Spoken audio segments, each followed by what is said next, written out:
জেলা বলে পরিচিত মুর্শিদাবাদ। এখানকার আনাচে কানাচে ছড়িয়ে ছিটিয়ে আছে অমূল্য সব ইতিহাসের নিদর্শন। শ্রাবণ মাস হিন্দু সম্প্রদায়ের কাছে অতি পুণ্যের বলে মনে করা হয়। মুর্শিদাবাদের বড়ইয়া মশড্ডা গ্রামে আছে মুকুটেশ্বর শিব মন্দির। কথিত আছে এই মন্দিরে প্রসাদ খেলে নাকি সেরে যায় সমস্ত রোগ।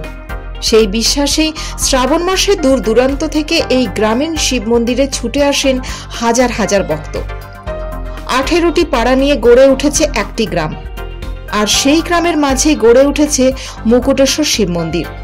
কালের নিয়মে গ্রামের আয়তন কমেছে, তবে শিব মন্দিরটি আজও সমানভাবে জনপ্রিয়। মুর্শিদাবাদে বিখ্যাত গ্রামগুলির তালিকায় পড়ে এই মশড্ডা গ্রাম।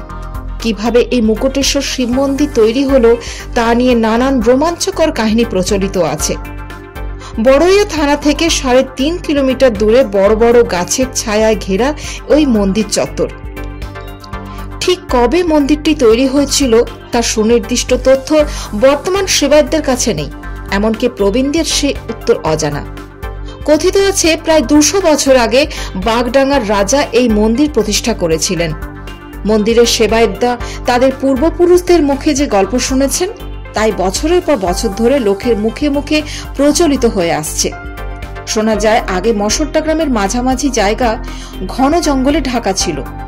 মুকুট ঘোষ নামে গ্রামের এক গো পালক নিয়মিত তার গোয়ালের সমস্ত গরুই ওই জঙ্গলে চড়াতে নিয়ে যেতেন।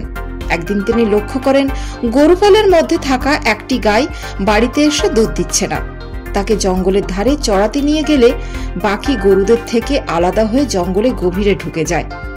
তারপর আবার ফিরে আসে ঠিকই, কিন্তু বাড়ি এসে আর দুধ দেয় না। বেশ কিছুদিন এমন চলে। শেষে মুকুট ঘোষের কাছ থেকে সবকিছু শুনে গ্রামের বাসিন্দারা ঠিক করেন তারা ওই গরুটির পিছু নিয়ে সকলে জঙ্গলের মধ্যে প্রবেশ করবেন। যেমন ভাবনা তেমনই কাজ। গ্রামের বাসিন্দারা গরুটির পিছু নেন। গভীর জঙ্গলে ঢুকে তারা দেখতে পান এক জায়গায় দাঁড়িয়ে নিজে থেকেই দুধ দিচ্ছে ওই গরুটি। এত দুধ দিয়েছে যে সেই জায়গার মাটি পুরোপুরি ভিজে গিয়েছে। এদিকে মুকুট ঘোষ বিষয়টি কাউকে না জানিয়ে পরের দিন একা একা জঙ্গলের মধ্য গিয়ে তার গায়ে দুধে ভিজে ওঠা জায়গাটা খুঁড়তে শুরু করেন। কথিত আছে সেখানে 3 ফুট গভীর গর্ত খোঁড়ার পর তিনি দেখতে পান একটি শিবলিঙ্গ উঠে আসছে।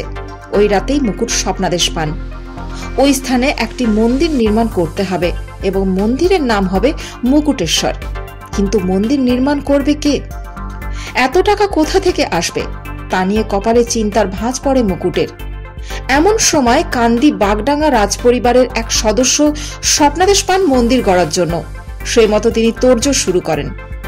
অবশেষে 20 ফুট চওড়া ও 22 ফুট উচ্চতা বিশিষ্ট 32 ইঞ্চি ইটের গাঁথুনির দেওয়াল দিয়ে মন্দির নির্মাণ হয়। মুকুটেশ্বর মন্দিরের পুজো শেষে প্রসাদ বাগডাঙ্গা রাজপরিবারে নিয়ে যেতে হতো সেবায়তদের। কথিত আছে এই মন্দিরের শিবের প্রসাদ খেলে নাকি শরীরের সমস্ত রোগ সেরে যায়। বর্তমানে শুধু সারা বছর নয়, শ্রাবণ মাসের সোমবার সহ বিভিন্ন বিশেষ দিনে শিব ভক্তরা আসেন মন্দিরের পুজো দিতে।